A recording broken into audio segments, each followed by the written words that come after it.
संपूर्ण सृष्टि की मूल ऊर्जा एक है, वह परम चेतना जिसे हम शक्ति के नाम से जानते हैं। वही शक्ति जब सौंदर्य, संतुलन और ब्रह्मा ज्ञान में प्रकट होती है तब वह त्रिपुरा सुंदरी कहलाती है, और वही शक्ति जब पूर्ण विनाश, रौद्रता और भय रहित प्रेम की ज्वाला में प्रकट होती है तब वह महाकाली कहलाती है।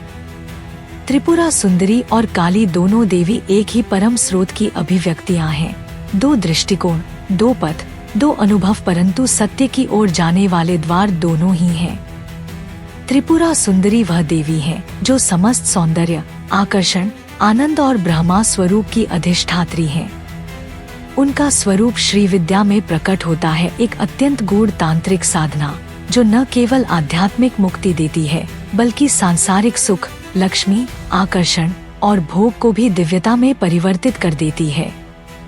दूसरी ओर महाकाली, अंधकार की माँ, मृत्यु से परे की सत्ता, समय की रेखा को नष्ट करने वाली और पूर्ण समर्पण में ही कृपा देने वाली शक्ति है।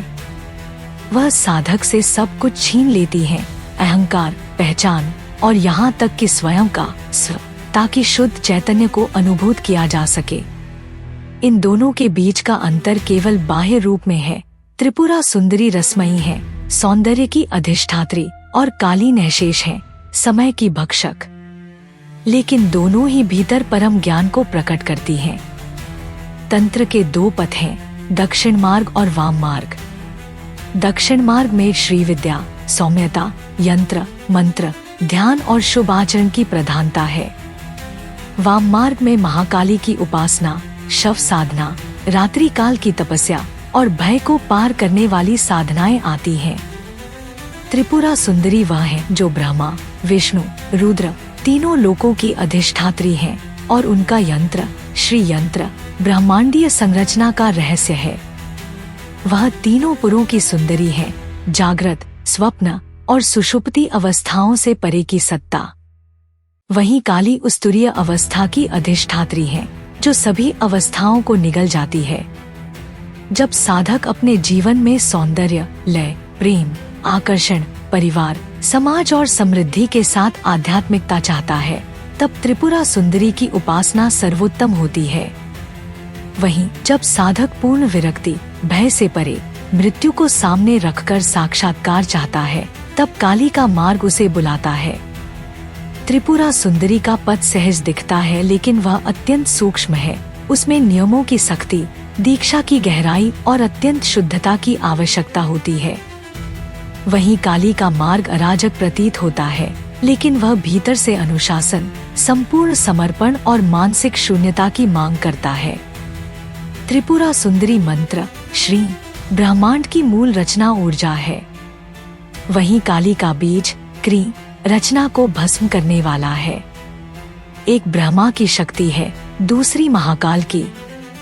लेकिन इन दोनों ही स्वरूपों का उद्देश्य केवल एक है, आत्मा को माया से मुक्त कर परम सत्य की ओर ले जाना। बहुत से साधक भ्रमित होते हैं कि उन्हें किस देवी की उपासना करनी चाहिए। उत्तर इस बात पर निर्भर करता है कि साधक का स्वभाव क्या है। यदि वह संयमित, सौम्य, नियम प्रिय है और भोग को भी भक्ति के साथ जीना चाहता है तो त्रिपुरा सुंदरी का पथ उपयुक्त है। यदि वह उग्र, विद्रोही, सत्य के लिए सर्वस्व छोड़ने वाला है और मृत्यु को भी आलिंगन करने का साहस रखता है तो काली का पथ उसे बुलाता है। दोनों मार्ग पूर्ण हैं, बस साधक को अपनी आंतरिक प्रवृत्ति को समझकर मार्ग चुनना होता है। जब साधक किसी भी तांत्रिक पथ पर अग्रसर होता है तो सबसे पहले उसे अपने भीतर की प्रकृति को समझना होता है। क्या वह सौम्यता और प्रेम की ओर अधिक प्रवृत्त है या वह उस तात्विक रौद्रता को साधना चाहता है जो सब कुछ नष्ट कर दे, केवल स्व को बचाए। त्रिपुरा सुंदरी की साधना के लिए श्री यंत्र का ध्यान, रात्रि के चारों प्रहरों में जाप, विशेष मुद्रा और आंतरिक स्थिरता अनिवार्य होती है। श्री यंत्र स्वयं ब्रह्मांड की ज्यामितीय प्रतिकृति है जिसमें त्रिकोण, वृत्त और बिंदु का हर संयोजन चेतना की किसी विशिष्ट स्थिति का प्रतीक है। यह यंत्र स्थूल से सूक्ष्म, सूक्ष्म से कारण और कारण से परात्पर तक की यात्रा को दर्शाता है। जब कोई साधक इस यंत्र पर ध्यान करता है तो वह अपने चित्त की गति को स्थिर करता है और अंततः बिंदु में समाहित हो जाता है जहाँ कोई द्वैत नहीं बचता। त्रिपुरा सुंदरी की साधना में मातृका शक्ति अर्थात वर्णमाला के हर अक्षर की कंपन शक्ति को जागृत करना होता है। मंत्र जैसे श्री, हरि, क्ली साधक के नाड़ी तंत्र को दिव्यता में ढालते हैं। वहीं काली तंत्र इस विपरीत दिशा में कार्य करता है। वह सीधा तंत्र को झकझोरता है, झूठे अहंकार को तोड़ता है और साधक को निर्वस्त्र कर उसके अस्तित्व को शून्य में विलीन करता है। स्मशन साधना, शव साधना, नवकाली साधना और रात्रि के मध्यकाल में की जाने वाली साधनाएं सब कुछ इस मार्ग का भाग हैं। महाकाली का तंत्र साधक से यह अपेक्षा करता है कि वह हर प्रकार के सांसारिक भय, संस्कार और झूठी पहचान को त्याग दे। केवल तभी देवी काली उसके भीतर प्रकट होती हैं। इन दोनों साधनाओं में एक गूढ़ समानता यह है कि दोनों ही महाशक्ति की उपासना है। एक रचती है, एक नष्ट करती है, लेकिन दोनों ही आत्मा को सत्य की ओर ले जाती हैं। श्री विद्या के साधक को विशुद्ध जीवनचर्या, ब्रह्मचर्य, संयम और गुरु की आज्ञा में रहकर दीक्षा प्राप्त करनी होती है। वहीं काली के साधक को मानसिक निर्भीकता, सीमाहीन समर्पण और अराजकता के भीतर छिपे शून्य का अनुभव करना होता है। श्री विद्या में नवावरण पूजा होती है, 9 परतों की पूजा जो अंत में बिंदु तक पहुंचती है। हर आवरण ऊर्जा के किसी विशेष रूप का प्रतिनिधित्व करता है, जैसे त्रिकोणाकार यंत्र में 3 दिशाएं, इच्छा, ज्ञान और क्रिया शक्ति। वहीं काली तंत्र में समय की 3 अवस्थाओं, भूत, वर्तमान और भविष्य को साधक एक साथ अनुभव करता है, क्योंकि महाकाली कालातीत है। जहाँ त्रिपुरा सुंदरी का ध्यान चंद्रमा के समान शांत और आकर्षक होता है, वहीं काली का ध्यान अग्नि के समान प्रज्वलित और विनाशकारी होता है। त्रिपुरा सुंदरी अष्ट सिद्धियों और नव निधियों की अधिष्ठात्री है, वहीं काली साधक को मृत्यु भय से मुक्त कर परम ज्ञान देती है।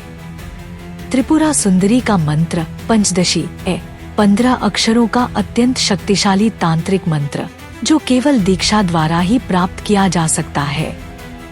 वहीं काली के मंत्र क्री, हरि, दम आदि साधक के नाभि और आज्ञा चक्र को झकझोर कर उसे ऊर्जावान बना देते हैं।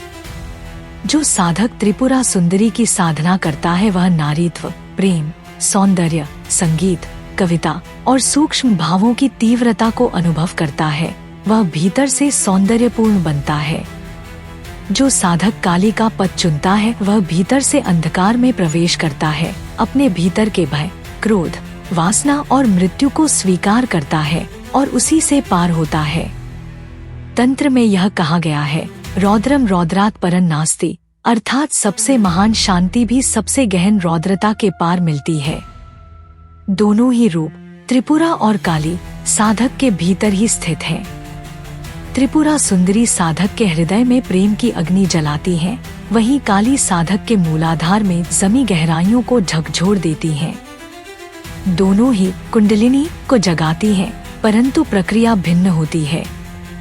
त्रिपुरा के साथ यह कुंडलिनी चंद्र पथ से उठती है, सौम्य, सुंदर और आनंदमयी। काली के साथ यह अग्निपथ से उठती है, उग्र, तेजस्वी और विस्फोटक। इसलिए यह अत्यंत आवश्यक है कि साधक उचित मार्ग, गुरु और नियमों के साथ इन साधनाओं को अपनाएं। त्रिपुरा सुंदरी और काली दोनों ही देवी हैं, लेकिन दोनों ही चेतना के उस रहस्य को दर्शाती हैं जिसे मानव सामान्य रूप में समझ नहीं सकता, केवल अनुभव कर सकता है। त्रिपुरा सुंदरी और काली दोनों ही परम शक्ति की 2 अपनी अपनी राहें, पर लक्ष्य एक ही, आत्म प्रकाश, माया भेदन और अनंत प्रकाश में विलय। यह अंतिम निष्कर्ष उन अंदरूनी मार्गों का वह समापन है जिसमें साधक आत्मा के संसार से चेतना के तट तक और वहां से ब्रह्मा में विलय तक की यात्रा कर लेता है। यहाँ हम यह समझेंगे कि कैसे यह द्वैत और अद्वैत, सौंदर्य और विनाश, रचना और सहार सभी मैया के एक ही पद्दल पर चलते हैं।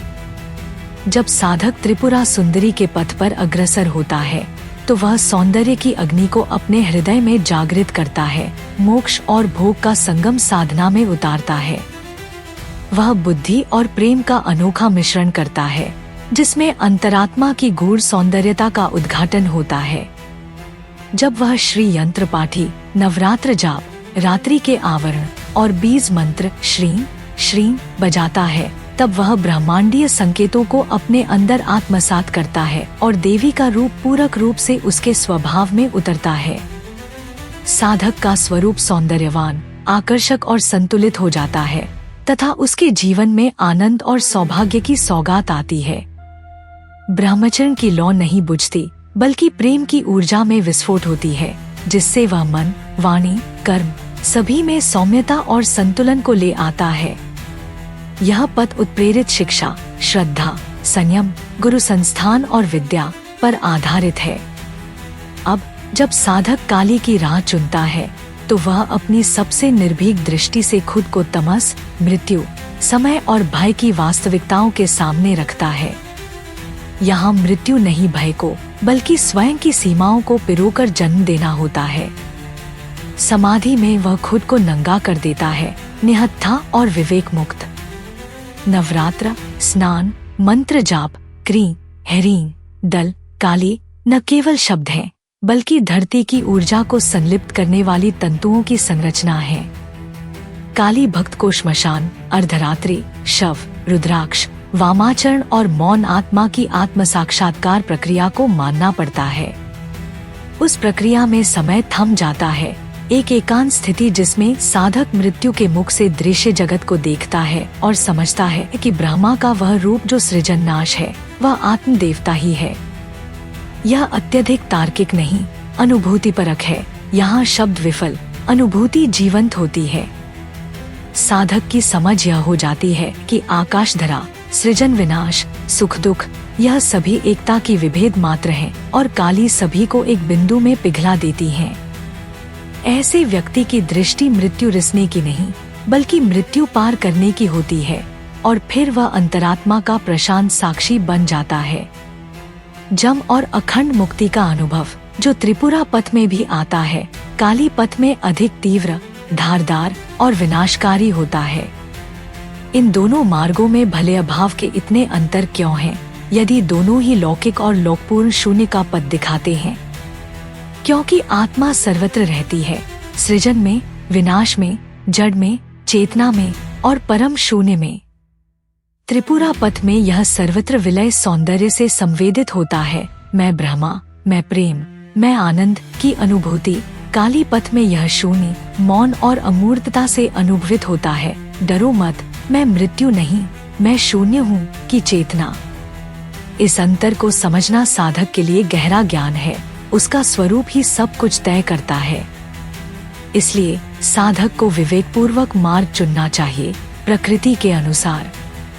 सौंदर्य की विशेष प्रवृत्ति, रिश्तों की नाजुकता, कला, प्रेम, कविता, स्तुति में उसकी आत्मा तुष्टिस्थ होती है तो उसे त्रिपुरा पथ अपनाना चाहिए। वहीं यदि तनाव, क्षोभ, संघर्ष, मिथ्याचार और नश्तर जैसी चुनौतियों की उसके स्वभाव में आस्था है तो उसे काली का द्वार खोजना चाहिए। दोनों में से कोई भी अधिक श्रेष्ठ या अल्प श्रेष्ठ नहीं है। यह केवल साधक की गहराई और ग्रहणशीलता का माप है। साधक जब स्वतंत्र हो जाता है, सौंदर्य और रौद्रता, प्रेम और विनाश, जीवन और मृत्यु, सब कुछ आत्मा की डगर में पिघल जाता है। तब वह त्रिपुरा भी होता है, काली भी, वह ब्रह्मा भी होता है, शून्य भी, और अंत में वह समझ जाता है कि यह सब दिव्य खेल मात्र है। तब दिव्य विमर्श रूपी नभ से एक महीन सांस फूटती है, जिसमें ब्रह्मा की एकता गूंजती है। वो मैं ही हूँ और मैं सब कुछ हूँ, लेकिन कुछ भी नहीं हूँ। और परम शक्ति स्वयं आकर साधक को शाश्वत आलिंगन देती है। यही अंत में साध्य है, त्रिपुरा और काली का एकीकृत रूप, जिसमें दोनों रास्ते सहअस्तित्व में चलते हैं और साधक स्वयं ही शक्ति बन जाता है। वह शक्ति जो स्त्री भी है, वह शक्ति जो समय विनाश भी है। यह समापन साधक को याद दिलाता है कि पथ चाहे कोई भी हो, मंजिल एक है। आत्म नवीन ग्रहण, चेतना की आत्मावलोकन और माया से मुक्त आत्मा। दोनों झंडे एक ही मस्तक पर लहराते हैं। यंत्र भले भिन्न हो, श्री यंत्र और काली क्रिया, पर दिशा वही है।